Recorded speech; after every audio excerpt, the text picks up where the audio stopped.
ભરૂચ એકતા એજ લક્ષ્ય નારી શક્તિ શાખા દ્વારા ગાયત્રીનગર શાળાની કન્યાઓને સૂકા મેવા અને શૃંગાર કીટનું વિતરણ કરાયું.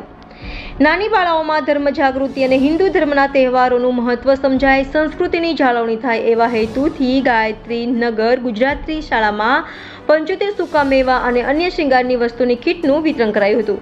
એકતા એજ લક્ષ્ય દ્વારા ગૌરી વ્રતનું મહત્વ સમજાવવામાં આવ્યું હતું, જેમાં દીપાલીબેન બારોટ, શાલુબેન, વિકાસબેન મહેતા, જિગ્નેશ રાણા, વિકાસ સ્વામીદાસ, પ્રંશુ તિવારી, જય ચોકસી, પ્રણવ ચોકસી તેમજ અન્ય નારી શક્તિ શાખાની બહેનોએ યોગદાન આપ્યું હતું. જિલ્લા bureau chief Chirag Upadhyay, India 24 news, Bharuch.